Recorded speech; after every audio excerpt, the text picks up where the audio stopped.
Bismillahirrahmanirrahim. Assalamualaikum warahmatullahi wabarakatuh.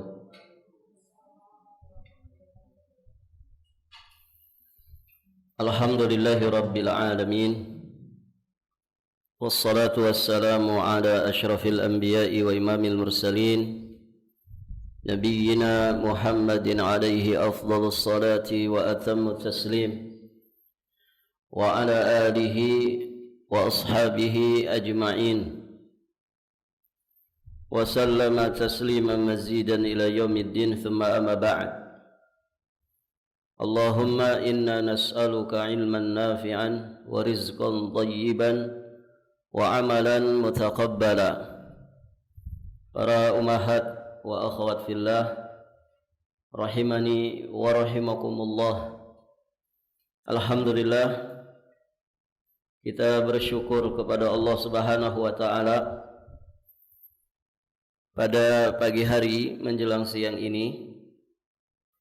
Allah Subhanahu wa taala kembali mempertemukan kita di majelis ini. Majelis yang kita berharap besar semoga Allah Subhanahu wa taala memberkahinya. Insyaallah pada kesempatan ini kita akan melanjutkan pembahasan Risalah Thalathat al-Usul karya Syekhul Islam Al-Imam Al-Mujaddid Muhammad At-Tamimi An-Najdi alaihi rahmatullah. Berikutnya penulis rahimahullahu ta'ala berkata, wa arsalallahu jami'ar rusuli mubasysyirin wa mundzirin. Wad dalilu qauluhu ta'ala rusulan mubasysyirin wa mundzirin li'alla yakuna linnas 'ala Allahi hujjatun ba'da ar-rusul. Wa awwaluhum Nuhun wa akhiruhum Muhammadun alaihimus salatu wassalam. Wa huwa khatamun nabiyyin la nabiyya ba'dah. Wad dalilu qauluhu ta'ala ma kana Muhammadun aba ahadin min rijalikum walakin rasulallahi wa khataman nabiyyin. Wad dalilu ala anna Nuhan awwalur rusuli qauluhu ta'ala inna auhayna ilaika kama auhayna ila Nuhi wan nabiyyina min ba'dih. Baik, ibu-ibu yang dirahmati Allah, di sini penulis semoga Allah merahmati beliau.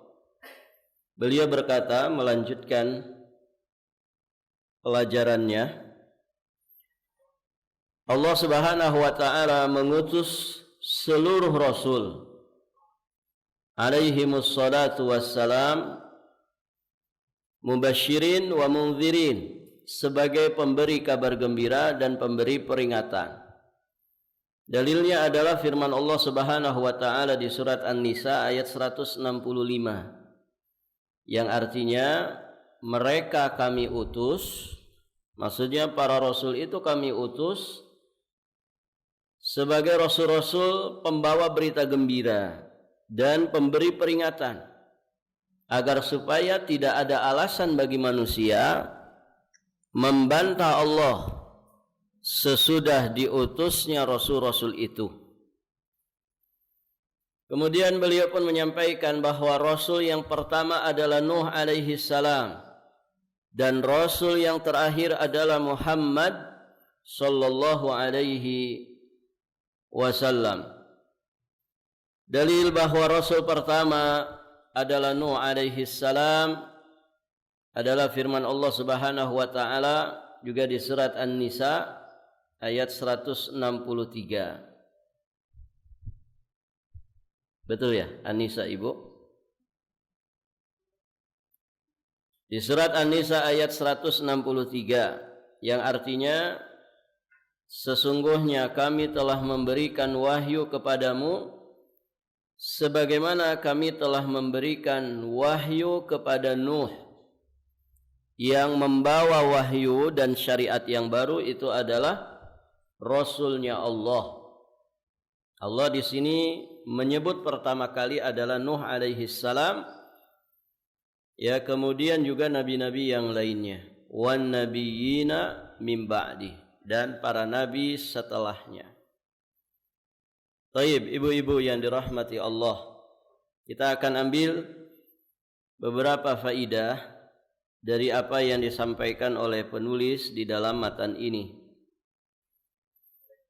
Pertama, jelas di sini beliau menyampaikan bahwa di antara inti tugas dan fungsi para rasul adalah sebagai mubasyir wa munzir. Sebagai orang yang memberikan bisyarat dan juga memberikan indharat, yakni pembawa berita gembira dan juga pembawa ancaman, peringatan-peringatan keras. Sehingga dengan itu tegaklah hujah di hadapan manusia. Dan tidak ada lagi alasan untuk membantah Allah setelah diutusnya para rasul tersebut. Baik, ibu-ibu yang dirahmati Allah. Makanya di antara perkara yang menjadikan hujah itu tegak atas diri kita semua, selain diutusnya para rasul, adalah diturunkannya Al-Quran Al-Karim. Al-Quran sebagai hujjah bagi manusia. Al-Quran adalah kitab terakhir dari kitab-kitab samawi yang Allah Subhanahu wa taala turunkan untuk manusia. Maka turunnya Al-Quran itu tegaknya hujjah. Kemudian ada satu lagi yang menjadikan hujjah itu tegak. Apa, Bu?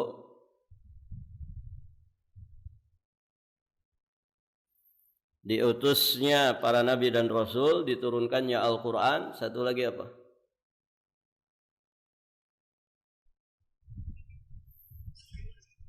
Satu lagi apa?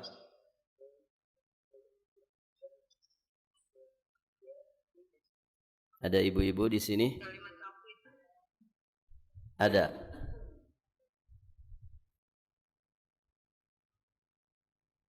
Satu lagi adalah fitrah yang Allah Subhanahu wa taala tetapkan bagi manusia semenjak mereka di alam rahim, semenjak mereka di kandungan ibu-ibu mereka. Allah berfirman, alastu birabbikum, qalu bala syahidna. Bukankah aku ini sesembahan kalian, Tuhan kalian? Maka manusia mempersaksikannya, qalu bala syahidna. Iya, kami mempersaksikan bahwa engkau adalah satu-satunya Tuhan kami, sesembahan kami. Maka tidaklah manusia terlahir ke alam dunia melainkan terlahir dalam keadaan fitrah. Kullu maulud yuladu alal fitrah. Setiap yang terlahir ke alam dunia, maka mereka terlahir dalam keadaan fitrah. Fitrah yang dimaksud di situ apa? Al-Islam wal iman. Mereka terlahir dalam keadaan muslim, mukmin. Itu fitrah. Jadi telah tegak hujjah saat manusia di rahim ibunya. Dia membawa fitrah Islam. Jadi ibu-ibu yang dirahmati Allah Subhanahu wa taala, pada dasarnya anak itu lahir ya sudah membawa fitrah Islam. Sudah membawa fitrahnya Islam. Nah, tugasnya orang tua itu apa, Ibu? Tugasnya orang tua sejatinya adalah setidak-tidaknya mempertahankan fitrah Islamnya itu. Kemudian menumbuh kembangkan fitrah Islamnya itu dengan tarbiyah Islamiyah. Jadi potensi baik dari anak yang lahir ke alam dunia itu sudah ada. Orang tua tinggal apa? Tinggal membimbingnya, membersamainya, menumbuh kembangkannya. Karena bawaan baik itu sejatinya sudah ada. Sebagaimana bawaan yang buruk pada diri manusia. Manusia memang lahir membawa hawa nafsu. Manusia juga lahir, ibu-ibu yang dirahmati Allah, selalu dirongrong oleh pihak dari luar. Siapa itu? Syaitan minal jinnati wan nas, baik dari bangsa jin ataupun dari bangsa manusia. Mohon maaf, kadang yang berperan jadi setan itu orang tuanya sendiri. Setan bangsa manusia. Makanya kata Nabi, fa'abawahu, kedua orang tuanya lah yang menjadikan si anak itu sebagai Nasrani, sebagai Majusi, sebagai tukang bohong, sebagai tukang korupsi. Kedua orang tuanya lah yang punya peran. Mau diapakan itu anak? Dirusak fitrahnya atau setidak-tidaknya dijaga fitrahnya, fitrah kebaikannya, fitrah iman dan Islamnya. Barakallahu fikum. Tayyib, ibu-ibu yang dirahmati Allah. Nah, karena manusia itu membawa bawaan potensi baiknya, juga ada potensi buruknya yang dia bawa sendiri, atau potensi buruk yang kemudian dihembuskan dari pihak luar, dari dirinya. Maka perlu pemberi peringatan.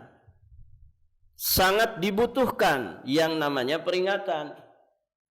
Maka Allah Subhanahu wa taala dengan hikmahnya, dengan kasih sayangnya, diutuslah para nabi dan rasul untuk setidak-tidaknya menjaga fitrah Islamnya manusia. Begitu. Taib, ibu-ibu yang dirahmati Allah, fitrah kebaikannya, fitrah baiknya, bawaan-bawaan baik pada manusia itu kemudian didukung dengan bisyarat, didukung dengan kabar-kabar gembira, berita-berita gembira bagi mereka yang dibawa oleh para nabi dan rasul melalui wahyu dari Allah Subhanahu wa taala. Siapa yang berislam maka dia akan dapat ini, siapa yang beriman maka dia akan dapat itu, siapa yang beramal soleh maka dia akan dapat fadilah, keistimewaan ini dan itu. Nah, itu bisyarat. Kemudian juga karena manusia ada potensi keburukan pada dirinya, maka dia membutuhkan apa? Membutuhkan apa, Ibu? Supaya manusia itu setidak-tidaknya meminimalisir potensi buruk yang ada pada dirinya. Dia butuh apa? Butuh indzarat, peringatan-peringatan keras. Nah, itulah fungsi para nabi dan rasul untuk menjaga fitrahnya manusia, menjaga fitrah Islamnya, ya, supaya dia tidak berbelok, tidak menyimpang dari jalan Allah Subhanahu wa taala yang lurus.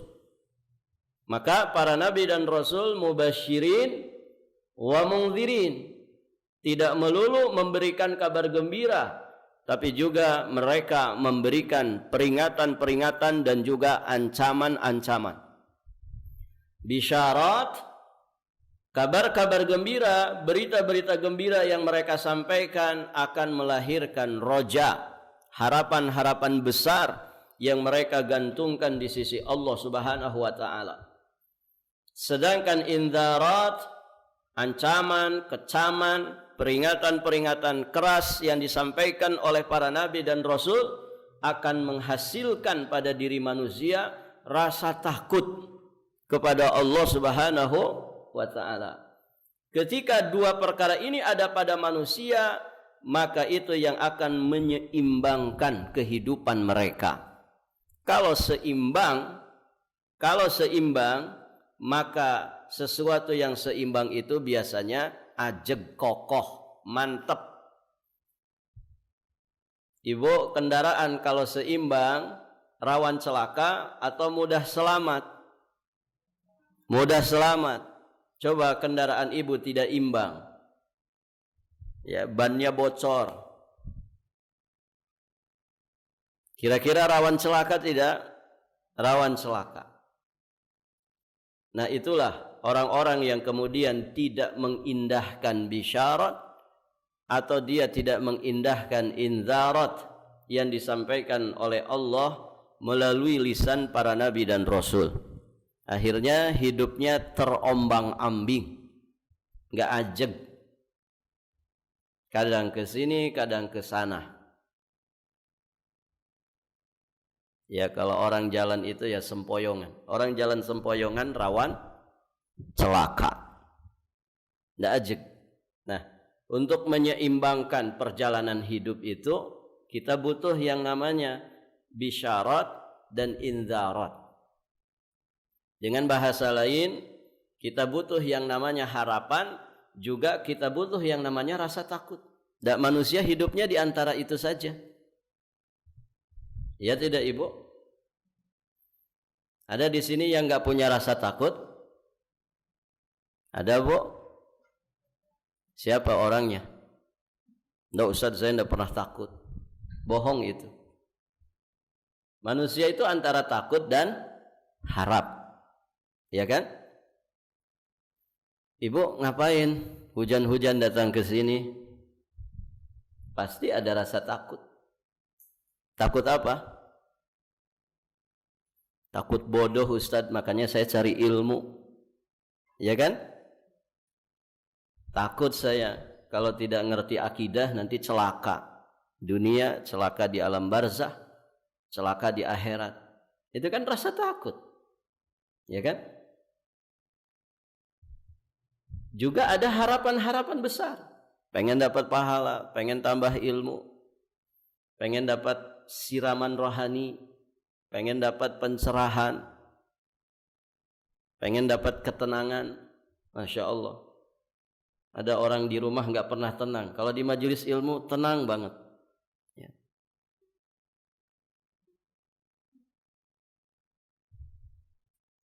Ibu takut banjir kalau hujan?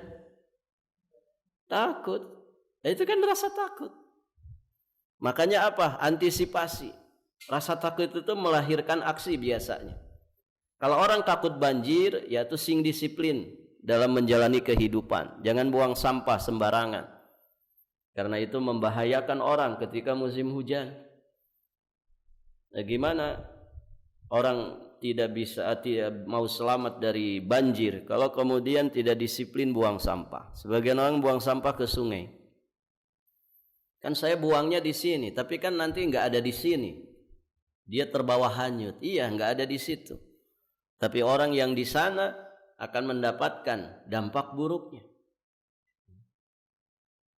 Manusia hidupnya antara itu. Kenapa pakai jaket? Takut dingin. Kenapa pakai baju tebal? Ya supaya hangat. Dan demikian seterusnya. Nah, cuman sayang ya, manusia itu khauf dan rojaknya hanya seputar urusan dunia. Nah, ini yang jadi masalah. Jadi berkutatnya seputar dunia. Takut miskin, pengen kaya, kan begitu. Pengen glowing, takut gulawing. Begitu. Takut sakit, pengen sehat. Urusan dunia saja. Taib, ibu-ibu yang dirahmati Allah. Dan Nabi sallallahu alaihi wasallam secara khusus dan para nabi dan rasul secara umum, mereka semua membimbing kita dengan bisyarat dan inzaratnya terfokus pada kehidupan akhirat. Karena ibu-ibu yang dirahmati Allah, apa yang membuat kita selamat dan bahagia di akhirat, sejatinya itu pula yang membuat kita bahagia selamat di dunia. Apa yang menjadikan kita celaka nanti di akhirat, sejatinya itu juga yang membuat kita celaka di dunia.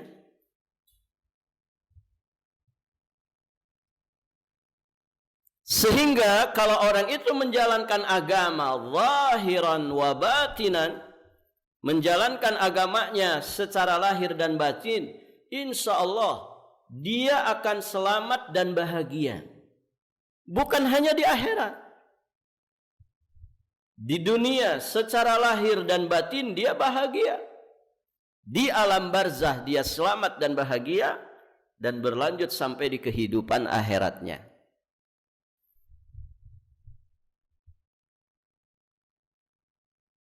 Ibu-ibu yang dirahmati Allah Subhanahu wa taala, maka pantaslah kalau kemudian para nabi dan rasul yang diutus itu disebut sebagai minnah azimah, anugerah terindah, anugerah yang terbesar, nikmat yang paling besar yang Allah Subhanahu wa taala berikan kepada kita, di antaranya adalah nikmat irsal ar-rusul, nikmat diutusnya para nabi dan rasul kepada kita. Lebih-lebih kita sebagai umat Rasulullah sallallahu alaihi wasallam, rasul yang diutus kepada kita itu rasul terbaik. Bagaimana ya seorang muslim di akhir zaman seperti ini kemudian tidak bersyukur kepada Allah? Baik, ibu-ibu yang dirahmati Allah,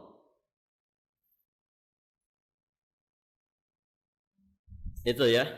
Jadi kalau para nabi dan rasul telah diutus oleh Allah, maka berarti tegak hujah di hadapan manusia.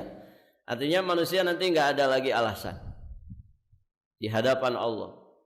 Ya Allah, saya tidak tahu yang begini-begini nih. Loh, bukankah sudah diutus para nabi dan rasul? Tidakkah datang peringatan dan kabar gembira dari Nabi Muhammad SAW? Oh tidak, saya hidup di zaman milenial. Baik, kalau pewarisnya ada enggak yang sampai kepadamu? Siapa pewaris para nabi dan rasul? Para sahabat. Oh enggak, saya tidak di zaman sahabat, di zaman milenial. Baik, pewaris yang lain, para ulama yang mendakwahkan apa yang didakwahkan oleh Rasulullah Muhammad SAW, ada tidak? Ada. Berarti tegak hujah. Tegak hujah. Kamu lahir saja membawa fitrah Islam, tegak hujah. Kamu tahu Al-Quran? Tahu. Ngerti ada Al-Quran? Ngerti. Berarti tegak hujah. Terus apa alasannya? Tidak bisa lagi beralasan. Taib, ibu-ibu yang dirahmati Allah, apalagi di zaman sekarang. Ya ibu, rasa-rasanya di zaman sekarang itu sudah tidak ada lagi pelosok. Rasa-rasanya gitu. Kenapa? Kenapa bu? Yang jauh jadi dekat, yang dekat jadi jauh. Media sosial. Saya pernah masuk ke pedalaman, Masya Allah, tengah hutan ibu, daerah Bongan sana, tengah hutan. Masya Allah, ternyata parabola ada parabola di tengah hutan. Artinya berarti kan mereka bisa menangkap sinyal dari luar. TV dakwah di mana-mana, itu loh semua adalah hujjah.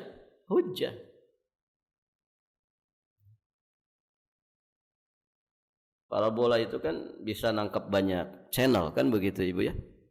Tidak hanya dari dalam negeri, dari luar negeri saja bisa tertangkap. TV Mekah, Madinah ada, TV dakwah di mana-mana. mau pakai bahasa apa saja ada. Taib, ibu-ibu yang dirahmati Allah, maka syukuri nikmat diutusnya Rasulullah sallallahu alaihi wasallam dengan kita mempelajari sunnah-sunnahnya. Kemudian berikutnya, faedah kedua, di sini dinyatakan oleh penulis rahimahullahu taala bahwa Rasul pertama adalah Nabiullah Nuh alaihi salam. Mati lampu, Ibu. Kedengaran enggak suara saya? Yang di atas kedengaran? Yang di bawah kedengaran?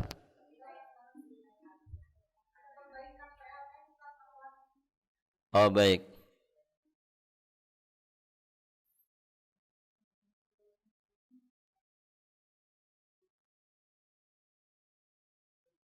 Iya, mau jadi IKN Ibu ya. Terlalu banyak perbaikan. Ya, sambil dilanjut saja ya.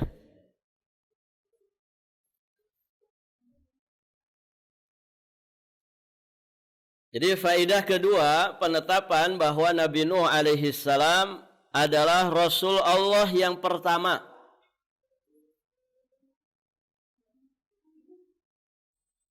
Rasul Allah yang pertama. Sebagaimana pendapatnya jumhurul ulama, mayoritas ulama berpendapat Nabi Nuh itu Rasul pertama. Di sini penulis rahimahullahu ta'ala membawakan dalil dari surat An-Nisa ayat 163. Walaupun ayat ini sejatinya tidak secara langsung menunjukkan bahwa Nabi Nuh alaihi salam itu Rasul pertama. Ayat berapa tadi? 165. 163.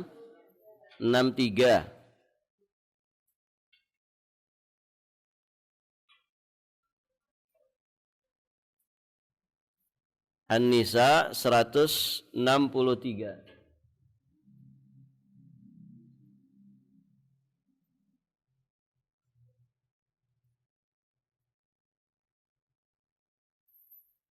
Inna auhayna ilaika kama auhayna ila Nuhi wan nabiyyina min ba'dih. Wa auhayna ila Ibrahima wa Ismaila wa Ishaqa wa Yaquba wal asbati wa Isa wa Ayyuba wa Yunus wa Harun wa Sulaiman wa atayna Dawud zabura. Ini ayat yang dijadikan dalil oleh penulis juga oleh sebagian para ulama sebelum beliau rahimahumullahu ta'ala. Ayat ini yang dijadikan dalil oleh beliau bahwa Rasul pertama itu adalah Nabi Nuh alaihi salam. Kalau kita lihat ayatnya tidak secara spesifik, tidak secara langsung menunjukkan bahwa Nabi Nuh itu Rasul pertama. Allahu a'lam. Di sini memang Nabi Nuh alaihi salam disebut pertama kali sebelum nabi-nabi yang lainnya. Begitu kan? Wan nabiyyina min ba'di, dan para nabi setelahnya. Barulah kemudian Allah sebutkan beberapa nabi dan rasul setelah menyebutkan Nabi Nuh.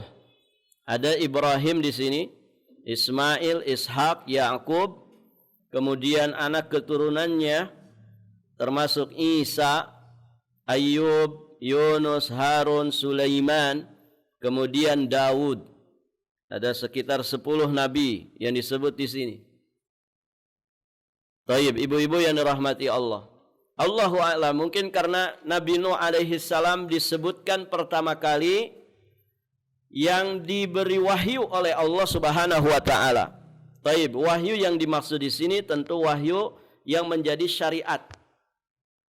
wahyu yang menjadi syariat, wahyu yang kemudian dibawa oleh Nabi Nuh alaihi salam pertama kali. Allahu a'lam bissawab. Dari situ kemudian sebagian ulama memandang bahwa Nabi Nuh alaihi salam adalah rasul pertama yang Allah Subhanahu wa taala utus. Ditambah lagi ayat berikutnya, wa rusulan qad qasasnahum 'alaika min qabl. Ya, Allah Subhanahu wa taala menyatakan ada beberapa rasul yang telah kami kisahkan kepadamu, ada juga rasul yang tidak dikisahkan kepadamu. Begitu ya. Nah, rasul yang dikisahkan di dalam Al-Qur'an pertama kali ini disebut di ayat 163 adalah Nabi Nuh alaihi salam. Allahu a'lam bissawab. Taib, ibu-ibu yang dirahmati Allah. Namun di sana ada penguat dari sunnah Nabi sallallahu alaihi wasallam yang menyatakan dengan tegas bahwa Nabi Nuh alaihi salam adalah awwalur rusul. Yakni apa yang disabdakan oleh Nabi sallallahu alaihi wasallam ketika beliau menceritakan tentang kisah syafaat uzma yang menjadi keistimewaan tersendiri bagi Nabi sallallahu alaihi wasallam, ya, di mana beliau adalah rasul yang menempati maqam mahmud, menjadi sayyidnya para nabi dan rasul. Nah, beliau menyatakan tentang kisah syafaat uzma, syafaat terbesar, karena meliputi seluruh manusia. Jadi kata Nabi sallallahu alaihi wasallam, annan nasa ya'tuna ila Adam alaihi salam. Manusia mendatangi Adam, fayatlubuna syafa'atahu, meminta syafaat darinya. Fayuhilahum ila Nuh alaihi salam. Kemudian Nabi Adam alaihi salam, ya, beliau mengarahkan manusia supaya mendatangi Nabi Nuh alaihi salam. Jadi manusia ketika di padang mahsyar menanti peradilan Allah Subhanahu wa taala dalam keadaan yang sangat mengerikan, ya, matahari didekatkan, manusia telanjang, ya, tidak ada teteduhan, barakallahu fikum, kecuali naungan dari Allah Subhanahu wa taala.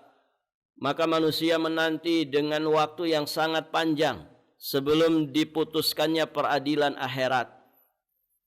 Maka manusia berbondong-bondong datang kepada Nabi Adam meminta, ya, supaya Nabi Adam meminta kepada Allah Subhanahu wa taala. Ini namanya meminta syafaat. Ya.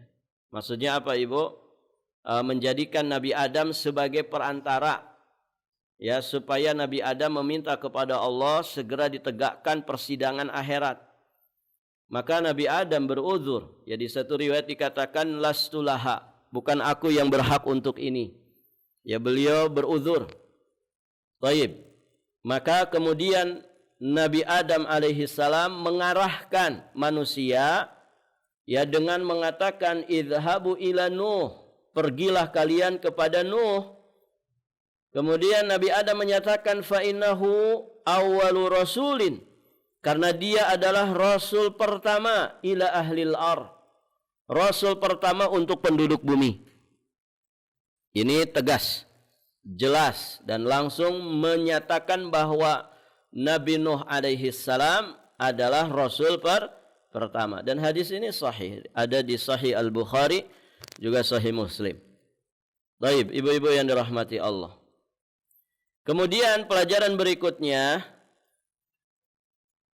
penetapan bahwa Rasulullah sallallahu alaihi wasallam sebagai nabi dan rasul terakhir.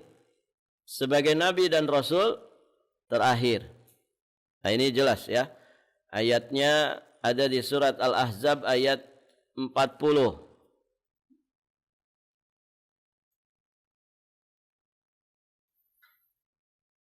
Allah Subhanahu wa taala berfirman, "Maka Muhammadun aba ahadim min rijalikum walakin Rasulullah wa khataman nabiyyin wa kana Allah bikulli syai'in alimah.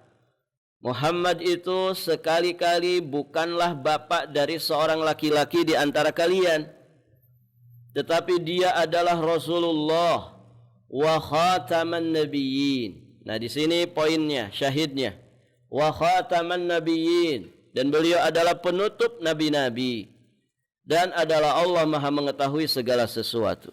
Jadi nabi disebut dengan khatamun nabiyyin. Khatam, ya, kita mengenal ada istilah khotaman. Khotaman itu apa, Ibu? Penyelesaian bacaan Quran sampai tamat, sampai akhir. Khataman nabiyyin maksudnya penutup para nabi. Nabi terakhir berarti. Artinya hatam. Nabi dan Rasul itu hatam dengan kenabian dan kerasulan Nabi Muhammad sallallahu alaihi wasallam. Tidak ada lagi Nabi dan Rasul setelah beliau, karena Nabi dan Rasul, ya, tugas itu sudah hatam. Gelaran Nabi dan Rasul itu sudah hatam dengan diutusnya Rasulullah sallallahu alaihi wa alihi wasallam. Kemudian di dalam hadis riwayat Imam At-Tirmidzi, Rasulullah sallallahu alaihi wa alihi wasallam menjelaskan maksud daripada khataman nabiyyin yang ada di surat Al-Ahzab ayat 40 tadi. Kata Nabi, wa ana khatamun nabiyyin la nabiyya ba'di. Aku adalah khataman nabiyyin, tidak ada lagi nabi setelahku. Taib, ibu-ibu yang dirahmati Allah, tidak ada lagi nabi setelahku. Berarti juga tidak ada rasul setelah beliau. Ya kan? Karena tidak ada rasul yang bukan nabi, paham Ibu? Tidak ada rasul yang bukan nabi. Setiap rasul pasti nabi, namun tidak setiap nabi jadi rasul. Maka kalau dinyatakan tidak ada lagi nabi setelahku, berarti rasul otomatis. Tidak ada nabi dan rasul setelah kenabian dan kerasulan Muhammad sallallahu alaihi wa alihi wasallam. Jelas, itu yang dimaksud khataman nabiyyin. Ditambah lagi sabda Nabi sallallahu alaihi wa alihi wasallam bahwa di antara nama Rasulullah sallallahu alaihi wasallam adalah Al-Aqib.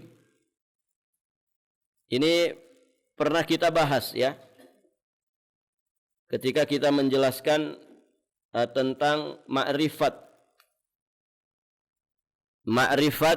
Nabi Muhammad sallallahu alaihi wasallam. Di usul yang ketiga, awal-awal pembahasan usul yang ketiga. Nabi bersabda, innali asma'an ana Muhammad wa ana Ahmad wa ana al-Mahi alladhi yamhullahu biyal kufra wa ana al-hashir alladhi yuhsyarun nas ala qadamayya wa ana al-aqib. Sesungguhnya aku mempunyai beberapa nama. Nama Nabi Muhammad diantaranya Muhammad, kemudian Ahmad, kemudian Al-Mahi. Al-Mahi itu penghapus atau penumpas, karena Allah telah menghapus kekufuran dengan dakwahku. Aku juga Al-Hashir, Al-Hashir alladzi yusyarun nas ala qadamayya. Al-Hashir yang mengumpulkan, karena Nabi mengumpulkan manusia. Semua manusia akan dikumpulkan di telapak kakiku. Beliau Sayyidun Nas, Sayyidnya manusia. Nabi juga memiliki nama Al-Aqib. Aqib itu yang di belakang atau penutup. Ada dalam bahasa kita apa, Ibu? Ini sudah jadi bahasa kita ini. Akibat. Akibat itu bahasa apa itu? Indonesia atau bahasa Arab? Ngaku-ngaku saja bahasa Indonesia. Itu bahasa Arab. aslinya bahasa Arab. Ya diserap itu. Aqibatun. Akibah. Orang kita nyebutnya akibat. Akibat itu bahasa Arab. Akibah. Fanzuru kaifa kana akibatul zalimin. Akibat itu apa? Makan sembarangan, akibatnya apa? Sakit perut. Berarti akibat itu apa? Akhir, penutupan, kesudahan, itu akibat namanya.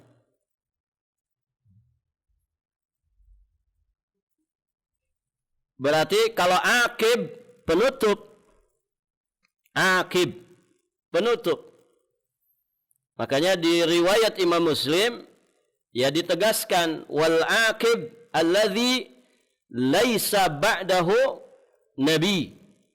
Aku adalah al-akib yang tidak ada seorang nabi pun setelahku. Itu nama Rasulullah, al-akib. Al-akib. Dan itu menunjukkan bahwasanya tidak ada nabi dan rasul setelah kenabian dan kerasulan beliau. Barakallahu fikum. Dan inilah akidah mukmin bahwa tidaklah ada nabi dan rasul setelah beliau, bahwa tidaklah ada nabi dan rasul setelah beliau, tidak ada lagi nabi dan rasul setelah beliau. Dan barang siapa yang mengaku dirinya seorang nabi setelah beliau, maka dia telah kafir. Dia berarti pendusta dan murtad dari Islam. Ada yang ngaku nabi, Bu? Ada. Ya. Salasun kadzabun. Ya, di antara ciri kiamat nanti akan ada 30 orang yang ngaku-ngaku sebagai nabi. Ya, sekarang sudah berapa orang kira-kira? Dari semenjak zaman Nabi sudah ada itu Musailamah al-Kadzab. Saya punya teman, ustadz juga ibu, Masya Allah, beliau diuji punya kakak yang ngaku nabi. Ya, sudah didakwahi, sudah dinasihati, nggak mempan. Gara-gara apa? Sudah punya pengikut. Memang fitnah ya, orang itu kalau punya pengikut. Ya, bisa jadi fitnah. Ngaku nabi. Dan itu diyakini oleh para pengikutnya. Ya kan? Aneh-aneh di akhir zaman ini, Ibu. Ada yang ngaku bisa komunikasi dengan malaikat, dengan Nabi Khidir, ngaku bisa komunikasi dengan bahkan dengan semut, dengan binatang. Begitu ya. Ada pengikutnya enggak, Ibu? Ada. Jadi senyeleneh-nyelenehnya orang ada saja pengikutnya. Ini sebetulnya yang nyeleneh yang mana ini? Barakallahu fikum. Semoga Allah menjaga akidah kita. Begitu akhir zaman. Baik, ibu-ibu yang dirahmati Allah. Kemudian pelajaran terakhir yang keempat, akidah bahwa Rasulullah Shallallahu Alaihi Wasallam adalah Nabi dan Rasul terakhir tidaklah menafikan tentang turunnya Nabi Isa di akhir zaman nanti. Ya, sebagaimana hal itu telah sabit, telah tetap di dalam Al-Quran dan juga Sunnah. Ada beberapa petunjuk di dalam Al-Quran bahwa Nabi Isa itu nanti akan turun di akhir zaman. Di surat Az-Zuhruf ayat 61, An-Nisa ayat 159. Taib, ibu-ibu yang dirahmati Allah. Di dalam sunnah juga demikian. Nabi Isa nanti akan turun di akhir zaman. Kira-kira ibu mengalaminya tidak? Itu kalau Nabi Isa turun, Berarti sudah sangat dekat dengan kiamat. Turunnya di mana, Bu? Balikpapan apa di IKN sana? Taib. Turunnya di negeri Palestina sana. Ya di Syam. Nanti ada beberapa yang beliau lakukan, termasuk diantaranya mengingkari kaum Nasrani, berlepas diri dari kaum Nasrani yang menyembah beliau, kemudian membunuh Dajjal. Barakallahu fikum. Nabi sallallahu alaihi wasallam bersabda di dalam riwayat hadis terdapat di Sahih Al-Bukhari juga Sahih Muslim. Walladzi nafsi biyadihi la yushikanna an yanzila fikum ibnu Maryam hakaman adlan fayaksiru as-salib wa yaqtul al-khinzir wa yadha al-hizbah wa yadha al-jizyah, maaf, jizyah itu. Wa yafidha al-malu hatta la yaqbalahu ahadun hatta takuna as-sajdatul wahidah khairan minad dunya wa ma fiha. Itu pada kurang titiknya. Wa yadha'al jizyah, kemudian sajdah itu ya, bukan sahdah. Hatta takuna as-sajdatul wahidatu khairan minad dunya wa ma fiha.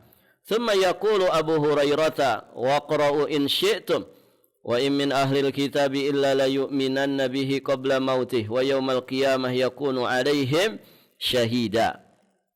Itu ada di surat An-Nisa 159. Demi zat yang jiwaku ada di tangannya, ini kata Rasulullah, Ibnu Maryam akan turun di tengah kalian sebagai pemimpin yang adil, hakaman adlan. Kemudian beliau juga akan menghancurkan salib. Salib itu apa, Ibu? Salib.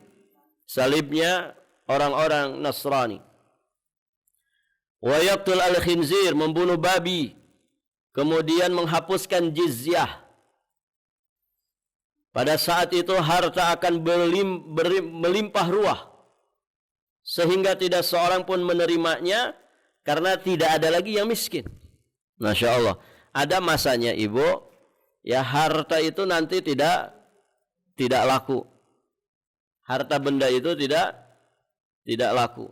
Kenapa? Karena tidak ada lagi yang miskin. Sampai-sampai satu kali sujud lebih baik daripada dunia dan seisinya.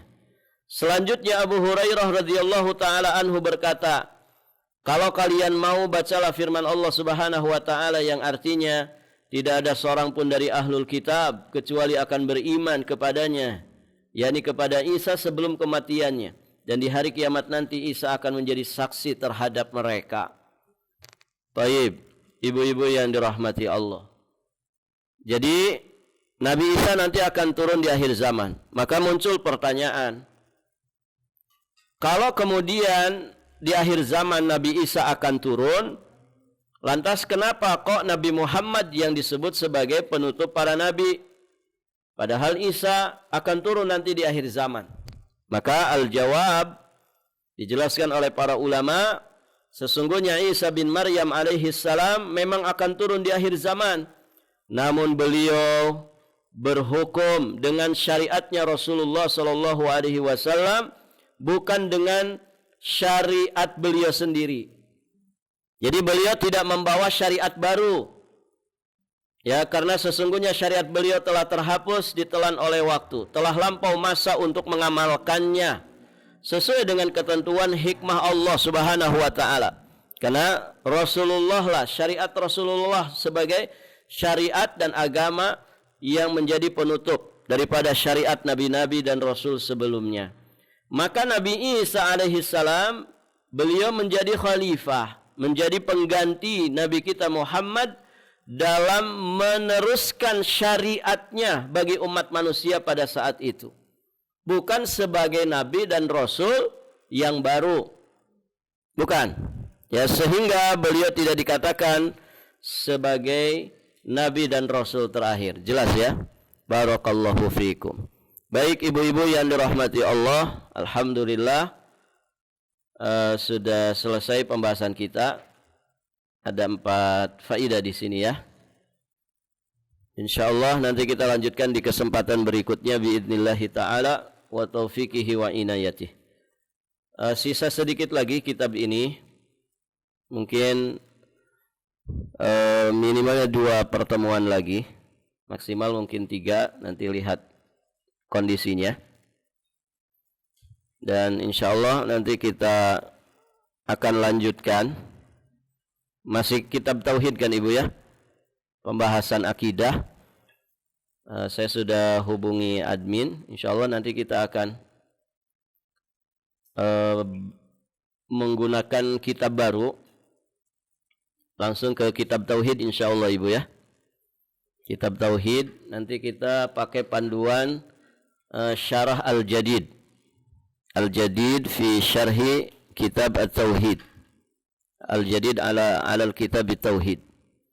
Karya Syekh Al-Qara'awi ya. Nah, ini yang insyaallah nanti kita pelajari dan ini sedang dicari dulu kitabnya, bukunya. Insyaallah ibu nanti pegang yang terjemahan saja ya.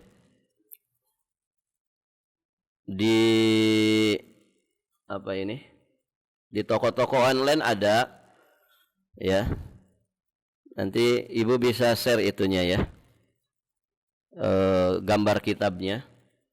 Cuman sepertinya bagusnya di kolektif aja.